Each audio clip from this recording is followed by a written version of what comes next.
This is just another little talk for those who see my channel on YouTube. And this time I'd like to talk a little bit about the use of Sarum and the little book I've recently written called A Twitch on the Sarum Thread. You can recognise the picture on the front of the book is what you can see in the background behind me. That's to say my chapel, which I installed here in an old outbuilding, and the idea came into my mind to be inspired by the arts and crafts style. That's to say something very simple, a little bit monastic, a little bit medieval, and above all to avoid that tendency among certain clergy to go over the top. I've always tried to avoid that for the sake of the liturgy itself and for the sake of a little humility. So, A Twitch on the Sarum Thread. I wrote this in the first months of this year, just before the problems we all suffer from set in. That's to say, the arrival of this virus from China, and which has spread all over the world and has killed many thousands of people. So the subject is the Sarum use and the possibility of using it today, not merely studying it as a historical rite. So I wrote, this is a series of reflections. It's not an academic study, any more than my book, Romantic Christianity. It's not an academic study. It's what we call in French an essay, which is not quite the same thing as an essay in English.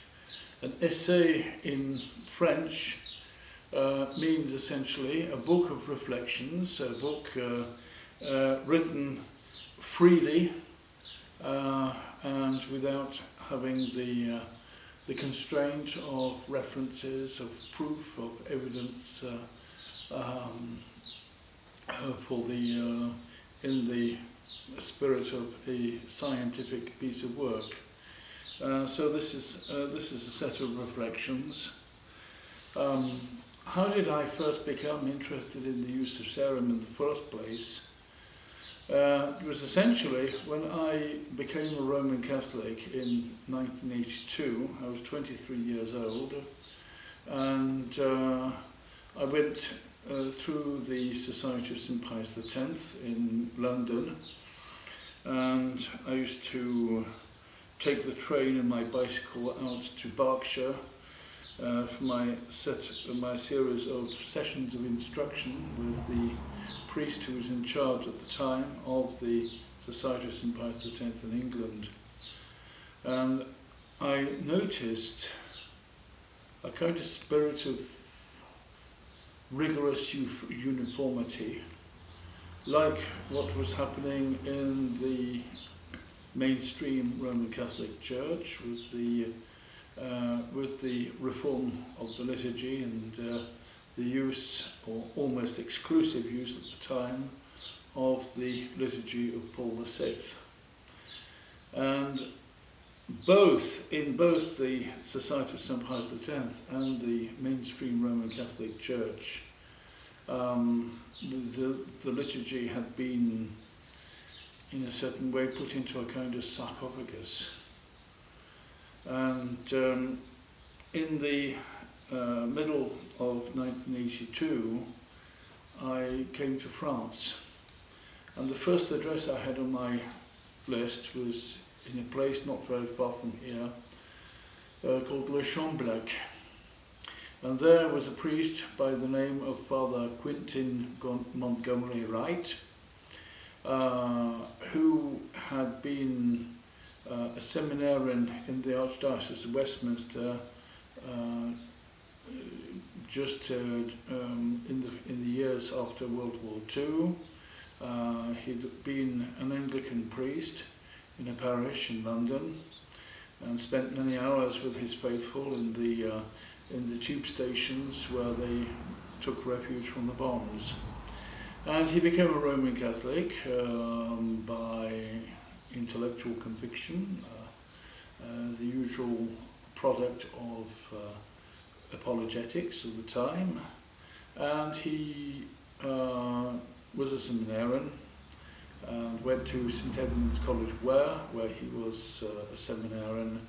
There was a seminary there at one time. Now it's a very prestigious school.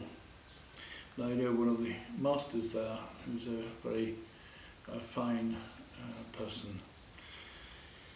Anyway, coming back to our subject, I came to meet Father Montgomery Wright, and he celebrated the Roman liturgy in his parish, but in a very different spirit than what I found in the Society of St Pius X. There's a lot more people wearing vestments, what we call rulers in cope, that's to say two young men wearing copes on stools in the choir of the church, and their function would be to intone parts of the proper and the ordinary of the Mass. They would act as the choir, although a very reduced choir, the Schola Cantorum. And then in that parish there were young boys wearing dalmatics, little blue dalmatics. And Father Montgomery, he explained it all to me. It was the spirit of the medieval church, that not everything was possible in a parish. It wasn't, one didn't always have a deacon and subdeacon and tonsured clerics to fulfill all the roles. So laymen and young boys would be brought in to serve the liturgy and to help in various ways, even wearing vestments like little dalmatics. And it was a very interesting experience spending some months in that parish with Father Montgomery and hearing all his anecdotes about his experience of becoming a Roman Catholic. And I had done the same thing a little time before. It was in 1981. And so I'd been a Roman Catholic for a year. And this alternative mentality took a hold in me. And then I began to make inquiries about the pre-Reformation liturgy in England, and the fact that the pre-Reformation church had been something like the last final embers I saw here in Normandy. There was very, very little left in the 1980s of that kind of diversity, that kind of liturgical diversity, which was still here in France. Whereas elsewhere, Italy, England, Germany, various other countries, everything was completely uniformized, standardized and codified by the Congregation of Rites in Rome, and the smallest detail was governed by them. People could write to the Congregation of Rites and saying, well, may I do such and such and such and such, and the mandarins, as it were, of the Congregation of Rites would give their answer, and that would produce a kind of jurisprudence on which future laws would be based. It must have been a very, very heavy system, from which men like Louis Bouillet of the French congregation reacted when he suggested that the thing to do was to return to the sources. That's to say, not even to go back to medieval liturgy, but back to the early church. something that is an awful lot more difficult, as some Eastern Orthodox priests found when they tried to resuscitate the Gallican rite and various other rites that had disappeared by about the time of Charlemagne in the 8th century, on the pretext that those were the liturgies enforced before the schism happened in 1054. Well, I'm not here to criticise the Orthodox, and I have a great amount of sympathy for some of the priests who are trying to do something positive, something good, and to work towards this diversity, this cultural diversity that exists in the church, and not merely people from outside Europe, but we Europeans too. We have our culture, we have our roots, and we have our collective consciousness and memory of what happened in the past and what could be restored to some extent in the 21st century and beyond. Well, what lies beyond the 21st century will no longer concern me, because at some time I have to go the way of all flesh.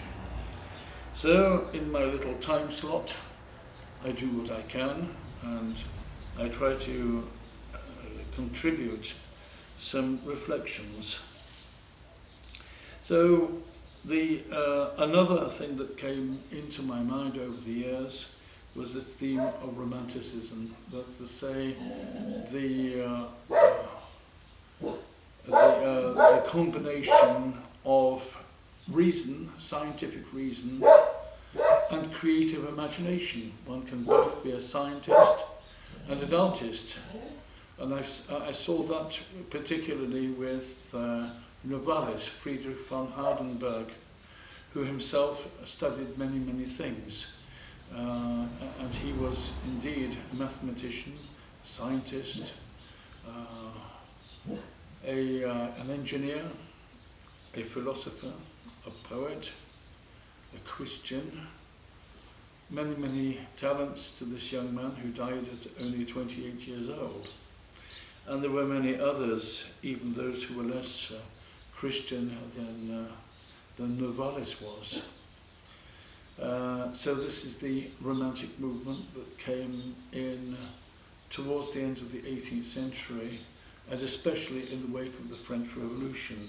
As I said in my rambling on the subject of Romantic Christianity the other day, which is already on YouTube. So here I speak or write specifically about the use of Sarum. And the use of Sarum went out of general use a long time before the various French liturgies. The history here in France is that each diocese had its own use.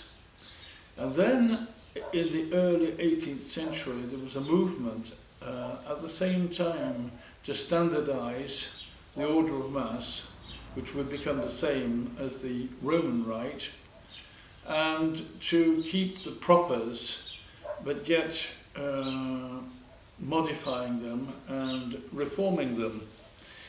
And I have here in this chapel a missal of the Diocese of Rouen.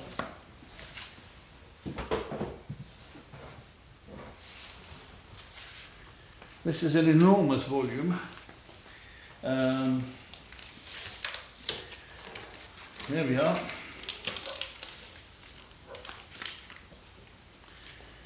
Missale Ecclesiae Rotumagensis. But from 1759,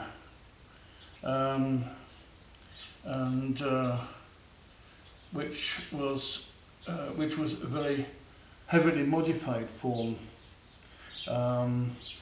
by the authority of the most eminent and reverend in Christ, Father Lord Nicolai de Sault-Thévannes, who was a cardinal and the Archbishop of Rouen. So this is quite a piece of work, but it's one of the so-called Neo-Gallican rites.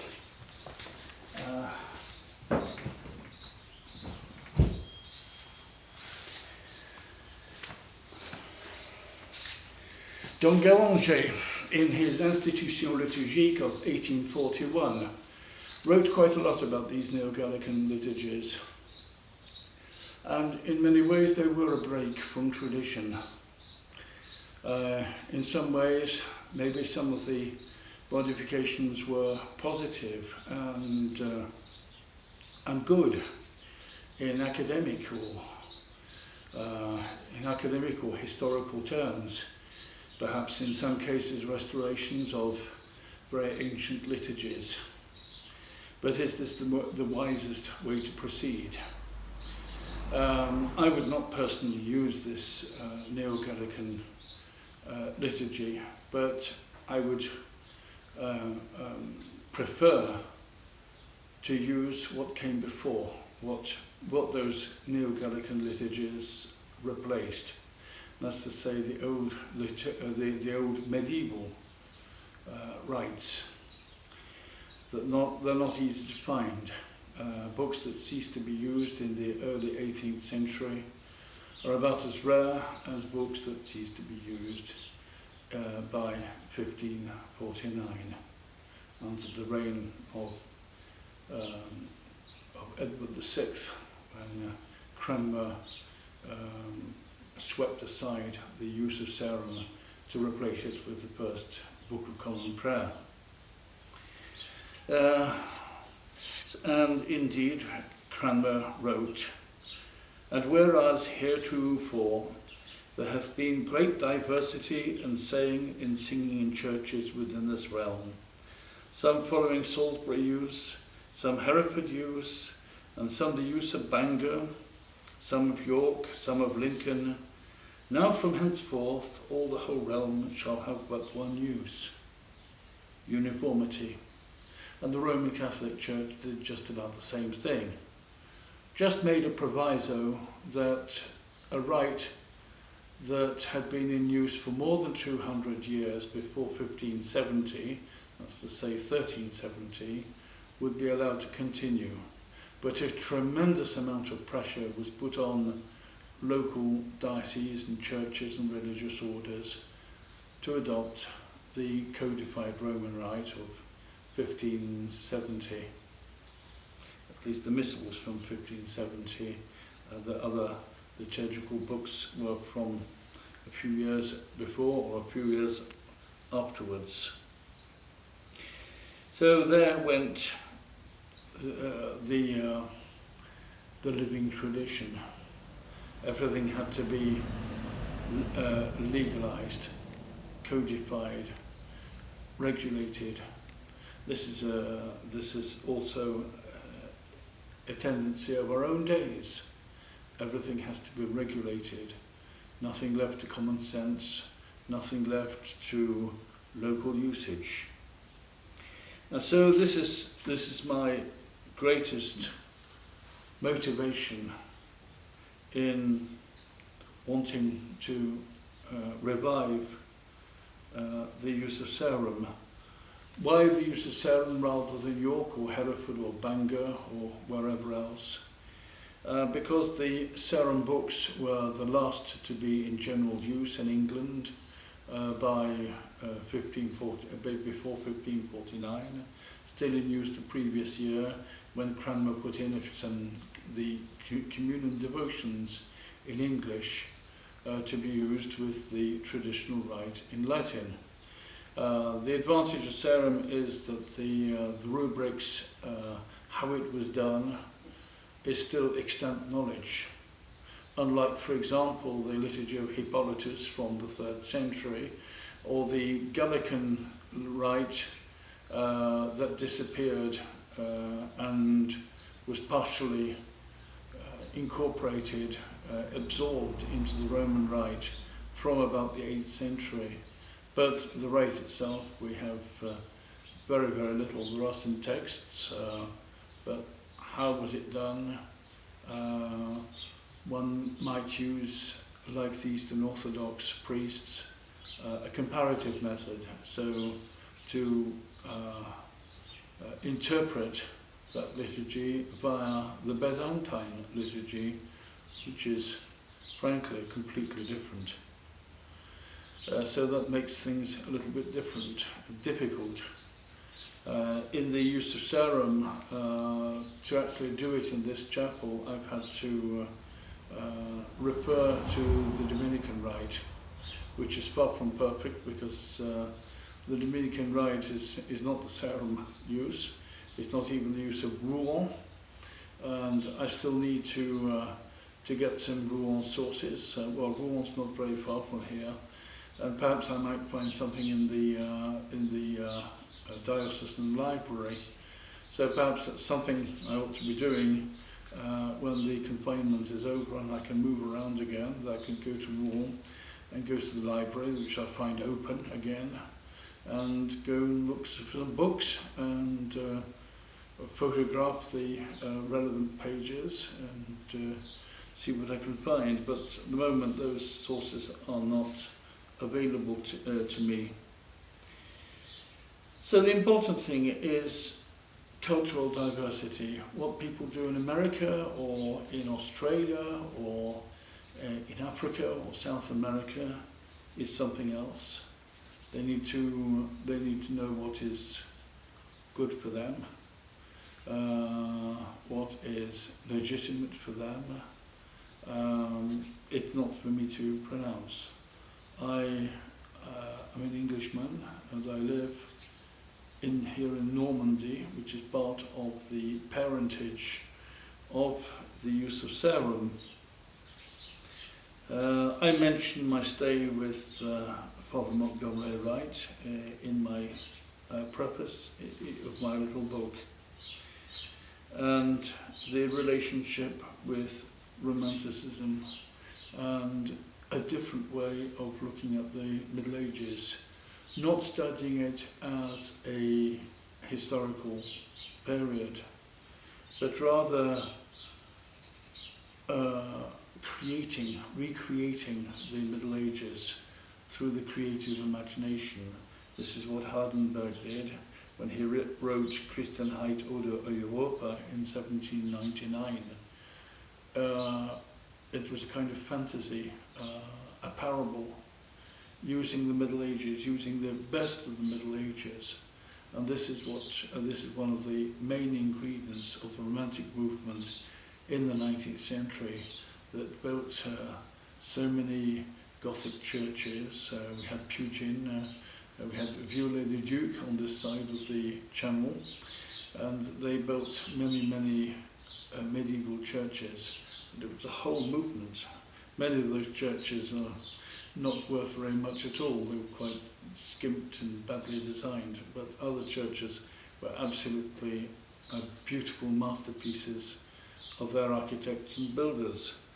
And so it's a revival of a previous cultural reference that had been overshadowed by the Renaissance and the Baroque period, until something was needed in the 19th century to give new life, not only to the liturgy but to the whole life of the church. So our desire to revive the use of Sarum has its parallels with what I found in the Society of St. Pius X, namely keeping the old Roman liturgy from 1962 or from before, and making it live in a church that had passed it by and brought out another liturgical rite, partially by restoring things from the ancient times of the church and partly from inventing new things. So essentially an invented rite. Well, some people live very spiritual lives with that liturgy, and I won't judge it. My time of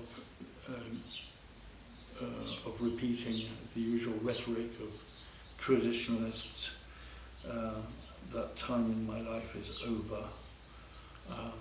I think we need to restore what is good, and never mind about what is not good for us in particular.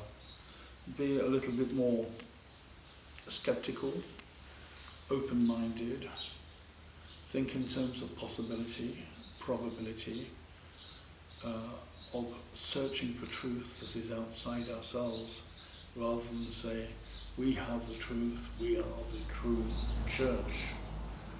No, we are trying to serve the church, a church that is bigger than ourselves, a universe that is bigger than ourselves. So I discussed in my little book the same aspiration in three ecclesial contexts: in the Church of England, in the Roman Catholic Church, and among Eastern Orthodox who aspired to using Western Rite instead of the standard Byzantine Rite in Church Slavonic or in Greek or in any number of other languages. So I have mentioned in England the High Church movement, Anglo-Catholicism, the Oxford movement, the Cambridge movement, the building of neo-Gothic churches. And it was a very profound movement. It's very rare nowadays in England to go into a church and to find the old communion table with a three-sided rail with box pews and a triple-decker pulpit. Those things have become very rare because in the 19th century the churches were more or less put back to how they were in the early 16th century, with a little bit of conjecture, I should imagine, in many cases, because nobody took photos or drew pictures of the inside of churches in the early 16th century. When anything of the inside of a church or a liturgy was portrayed artistically, it was very heavily influenced by the interpretation of the artist, who was less concerned about realism. Realism only came into art much later. So we had in the Church of England, nobody actually revived the Sarum use, because it would have been immediately smacked down by the local bishop for using an unauthorised rite that was not the Book of Common Prayer of 1662. But many did promote the English style, like Percy who lived from 1867 and died in 1936 and was the vicar of St Mary's, Primrose Hill. Also very influenced by the arts and crafts movement, and very much an influence in my own way of thinking, because he was essentially a neo-romantic, because he was in the end of the 19th century, beginning of the 20th, and he was very much in that second wave of romanticism that came 100 years after the first wave. But of course, Diarma only went so far. He advocated the use of the strict prayer book rite, but with the unspoken parts, the rubrics or the directions for how things were to be done, according to the old Sarum use, but with the words of the prayer book. It's quite a difficult feat. I have the prayer book for which he was largely responsible in the early 20th century. Some different editions of the Sarum Missal came out. Dickinson, Francis Dickinson, produced the Latin Sarum Missal, which is this.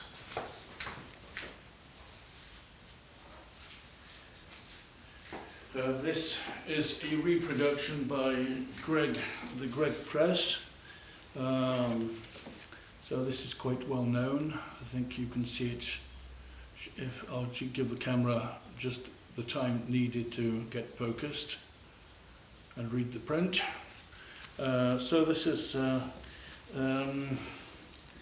it was published between 1861 and 1883. So it was a considerable piece of work. The work and study of Francis Henry Dickinson,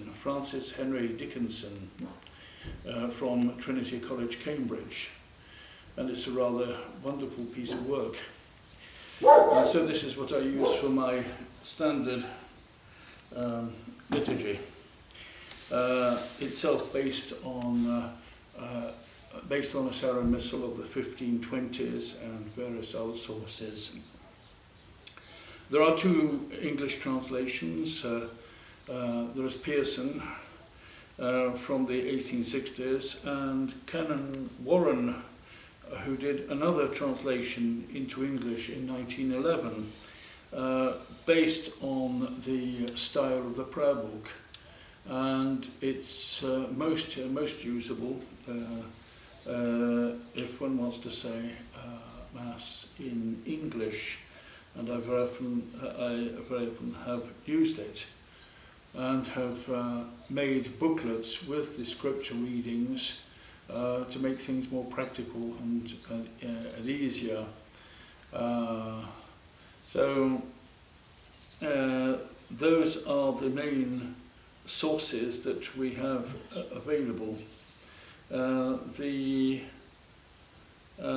was another volume from about 1930. I'll just find it for you.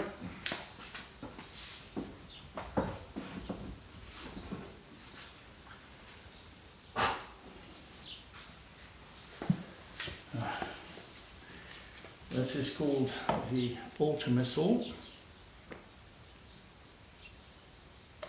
Edited, I'll show it to you. The Altar Missal, edited by a priest of the Society of St. John the Evangelist, with the general approval of the Society, and it was published by Mowbray's in 1936. And it's a beautiful translation. It's based on the prayer book. I can find, here we are, and the sung parts are in Gregorian chant, and very clear, very easy to read, and prefaces with Sarum music. It's not strictly the use of Sarum because there are parts, for example, there's the Eucharistic prayer from the South African Rite. So it's a compromise between the Book of Common Prayer and the use of Sarum, but rather beautifully done.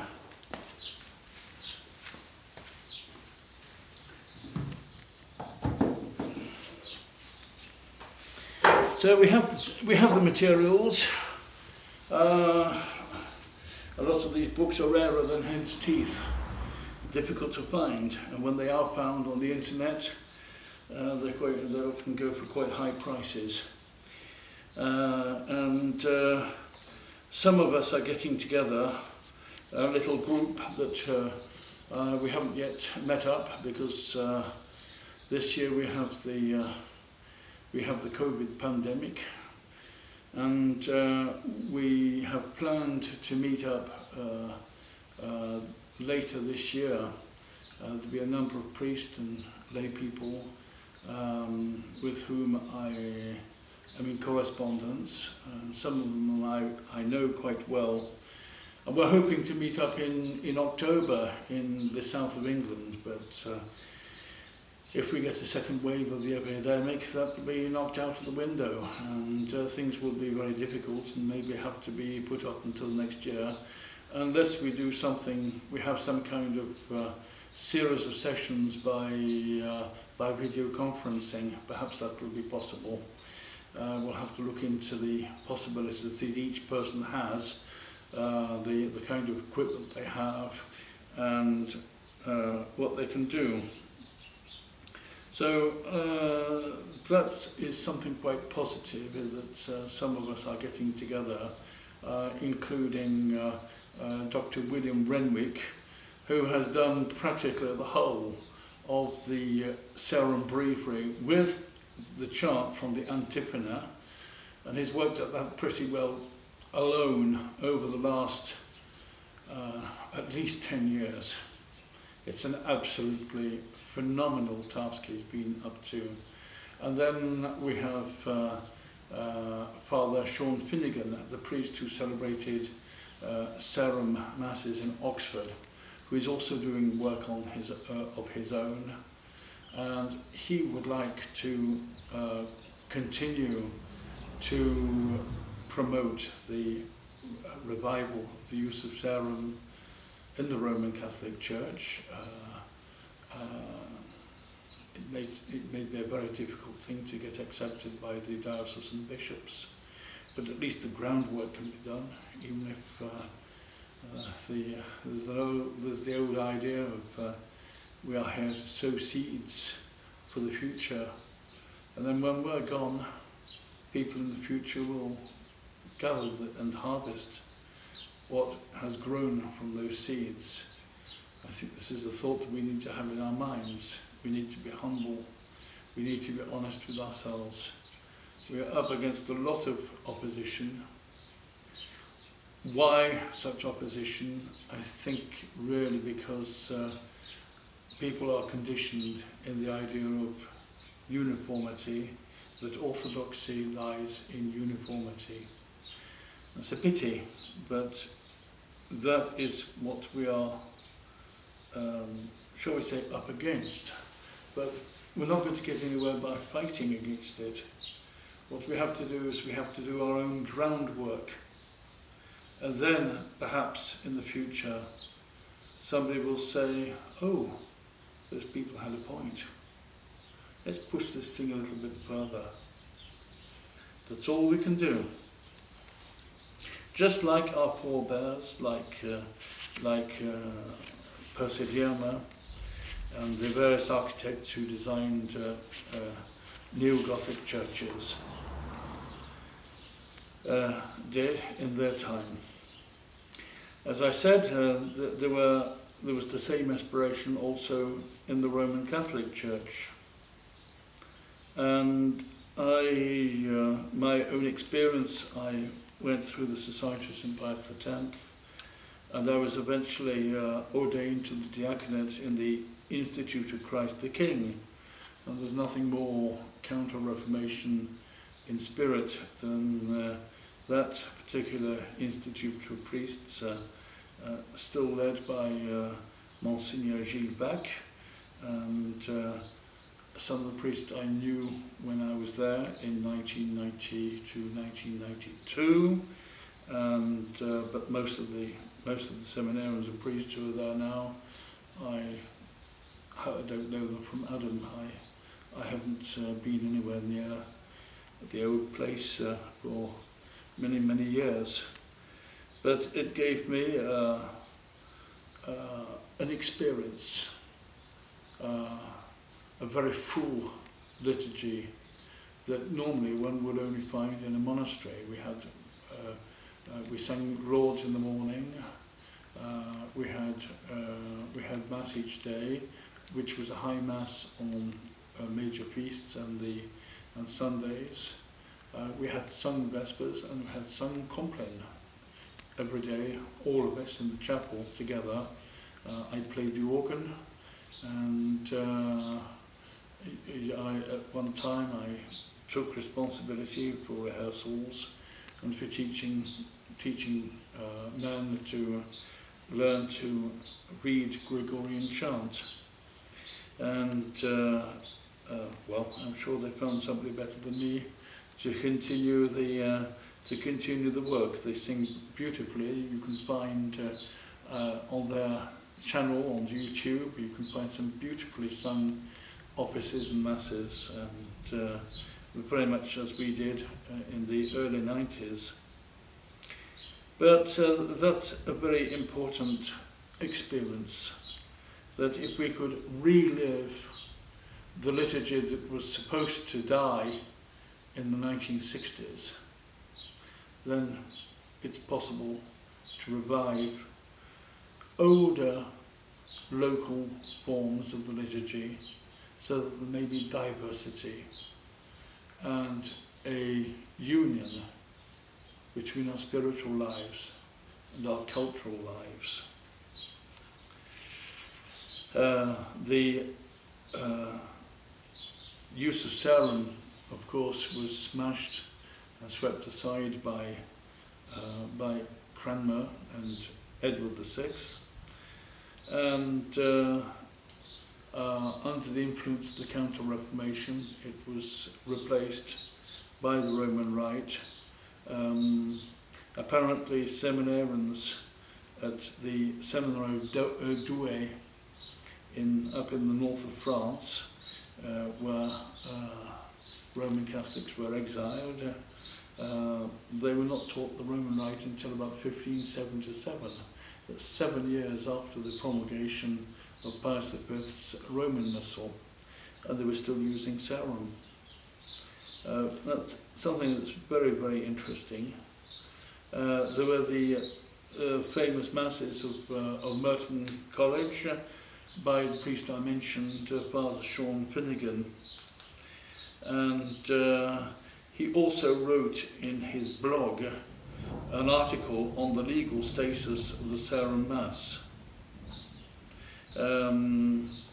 So quite a few of us are writing on the internet, and little books like this one,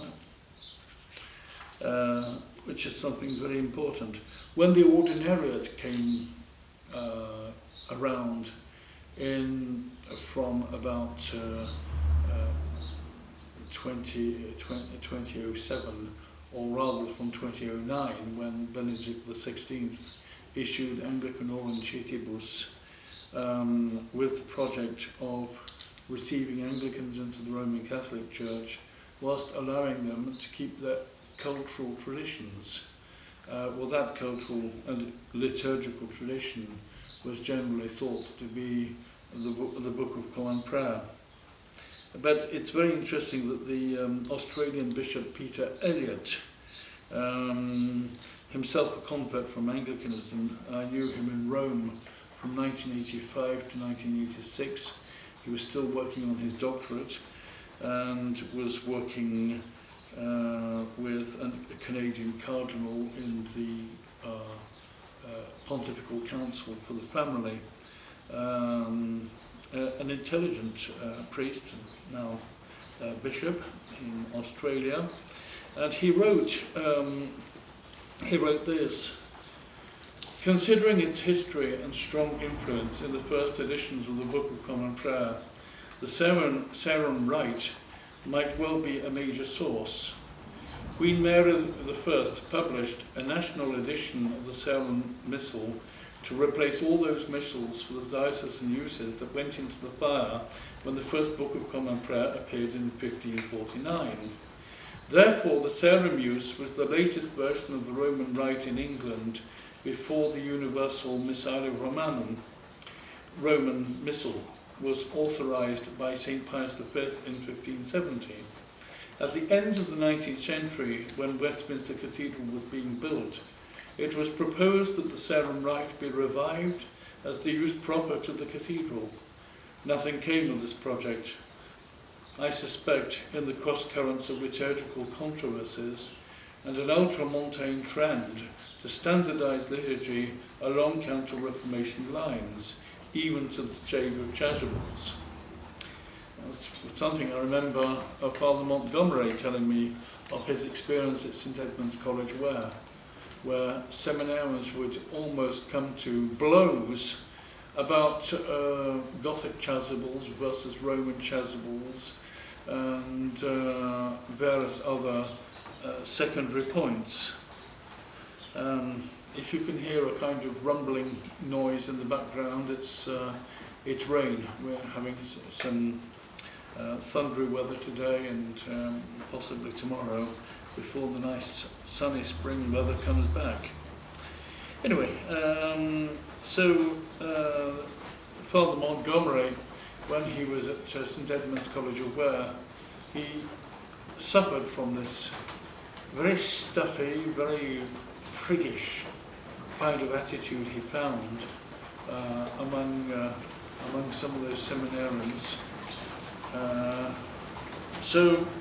Which was one of the things that motivated him to leave England and come to France. And he remains, bless him, as he passed away at the end of the last century. He remains a profound influence on me. The Orthodox aspiration, it's quite amazing what the Orthodox thought of. Most of the opinion among Western Rite Orthodox, for example, like Joseph Inglerbeck, originally German, and Dr. Ray Winch. Dr. Ray Winch. Oh dear. Dr. Ray Winch was a donor at Oxford, I knew in the 1980s, and he was very interested in restoring the Roman rite of something like the 8th century, as to say the Order Romanus Primus and the Gregorian Sacramentary. Very radical, but I could understand his reasoning. That is more theological than cultural. I tend to be more cultural in my thinking, rather than going along with the various theological trends. After all, lex orandi statuit lex credendi. It is the law of prayer that fixes the law of faith, and according to Prosper of Aquitaine, the famous expression lex orandi, lex credendi, the law of prayer fixing the law of faith. And the trouble is, when you inverse that rule, you make the theological and dogmatic trends, you make those the criteria of liturgy, then some very odd things can happen. And this is something that I found quite criticizable in the Western Orthodox approach. There have been some interesting Western Orthodox initiatives, notably among those who are from some of the more, shall we say, marginal churches, without casting any suspicion or accusation on them. They just happen to be from smaller churches rather than bigger churches. I consider all such churches as perfectly legitimate and valued, if you wish, and Christian and Orthodox, and if they exist, it's because there's some need for them. Just like some of the old Roman Catholic churches we find in the West. There's a need for such churches, and some of them might be charlatans, some of them might be doubtful. It's not for me to judge. Can the use of Sarum be revived? Yes and no. Yes, I do it in this chapel. It's revived. People can see it on YouTube.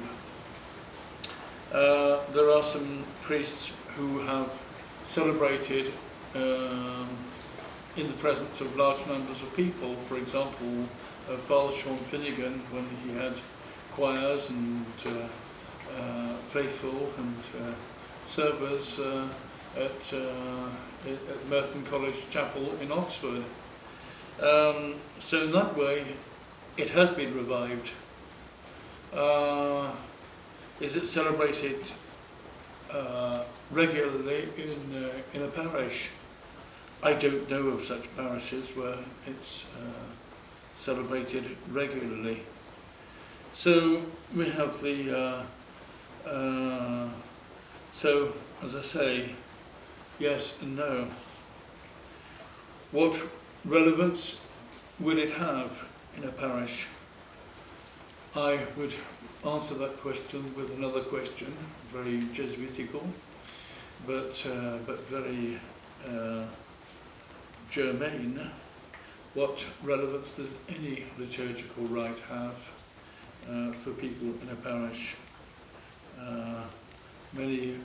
Many people think that the idea of a liturgical rite as a fixed form of service is irrelevant. Well then, what is relevant? Perhaps some kind of meditation, some kind of spirituality. Well, that is okay, that's just fine for many people out there. And I would say let them continue. What is my ministry? What relevance do I have as a priest? I celebrate Mass most of the time in this chapel alone. There isn't a soul. I haven't been out into the risen saying, "Oh, come to my chapel, come and worship with us." What's the point? Most of the people here in France are either committed Roman Catholics, in which case they go to the local parish, or they're not believers. And what do I do with people who are not believers? Am I going to torture them into accepting the faith? No. Trying to compel them is no solution at all. So, in a certain way, I, as a priest, I'm irrelevant. But at the same time, what I do is to write on the internet, make these little talks, and do what I can to promote the cause of Christianity, but not just any Christianity. The most profound Christianity, what it really means. Because if it's just a veneer on something else, I don't really see much point to it. So this is the kind of dilemma we all face with reviving anything. But at the same time, we haven't to somber into some kind of nihilism and complete pessimism about everything. We have to do something, and I think we can. I remember what we had at Griciliano with the revival of the Counter-Reformation Roman liturgy with all the Baroque splendour. Well, that was a part of something that needed and does need to be done. It would be good to revive the Norman uses round here in this area, But that's not my job. I'm not a Roman Catholic priest. I'm not in a parish. I have no influence there whatsoever. The only influence I have in my humble place is in the Anglican Catholic Church, and what this chapel and what my internet ministry involves. So I think we can pursue the cultural road, the way of romanticism, the creative imagination, a kind of imagining ourselves outside of time, outside of the 21st century, but also outside the 15th, because we're no longer in the 15th. And what is the 21st century, apart from the calendar and the number of years since Christ? What does modernity mean? It means different things for one person to another. I use computers, I drive a car, I have the benefit of modern medicine. If I have something wrong with me, I go to the doctor and he gives me what modern medicine can offer me to cure my disease or my problem. So I live in the 21st century in that way, but in many other ways I live outside time. It's part of our consciousness. It's part of our experience of eternity. It's part of our non-dualism. This is something else that I need to develop and to write about and to talk about, because non-dualism is a concept that is known very well in Eastern religions and philosophies, but also in our own traditions given to us by Meister Eckhart, by Jakob Böhmer and other mystics and devout men and women, Lady Julian of Norwich, who have lived over the centuries and who have given us something else, something other than fundamentalism or pure exoteric religion. And so we have there's the comparative approach with the Roman Catholic traditionalists, and in our own world of continuing Anglicans, some are more prayer book, some are more Roman liturgy, that's to say the English Missal, which is essentially a kind of attempt of conciliating the Roman Rite of 1570 with the prayer book, very much like this book here is an attempt to conciliate the use of Sarum and the Book of Common Prayer. Whereas my approach is much more going much further and to use as authentically as possible the Sarum Rite, the Sarum use, as in the early 16th century or the 15th century. Just one little parenthesis of the rite of Sarum, or the Sarum rite, and the Sarum use. Conventionally, the distinction is made between genus and specific difference. The genus being the Roman rite, and a use being a subdivision of the Roman rite, a version of the Roman rite.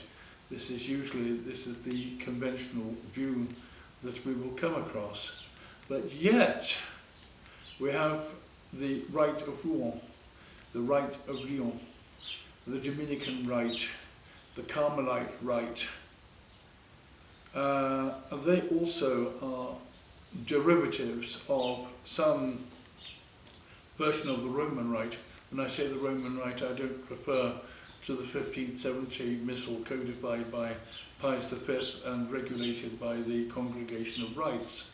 I refer to the Roman Rite as it was from more ancient times, from the Gregorian Sacramentary, from the Gelasian Sacramentary, from the Ordines Romani and the way they evolved in different places, in Italy, in what is now Germany, in France, in Spain, in the British Isles from the time of St. Osmond, and even before, because there were other rites in use in the Celtic countries, in Wales, in Scotland, in Ireland. And so we have that great diversity.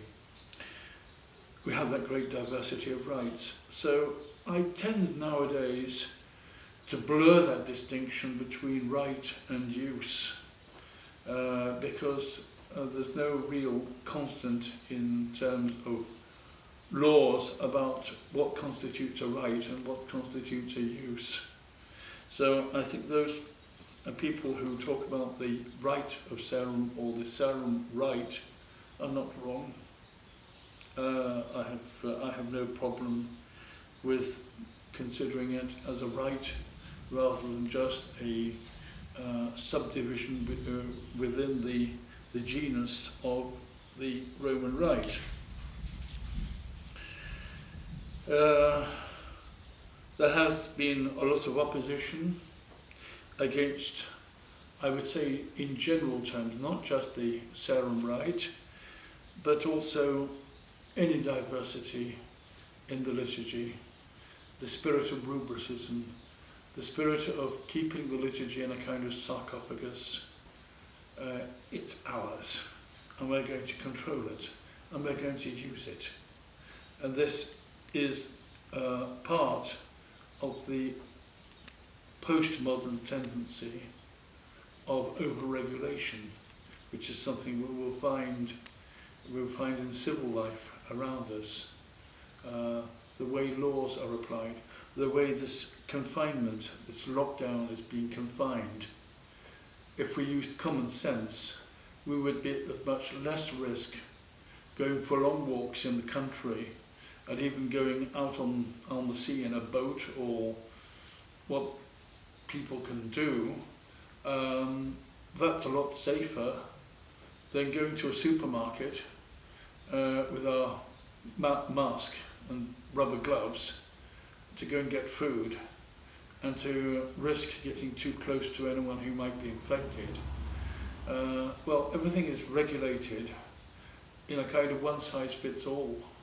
And this is a very typical mentality that we will find today in many walks of life, including religion, the church, and this is a great fallacy. We need to return to diversity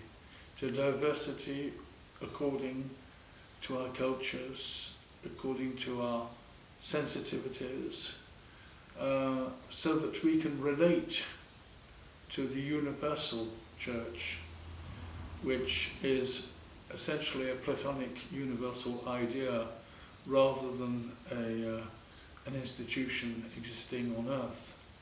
The universal church, it's an idea.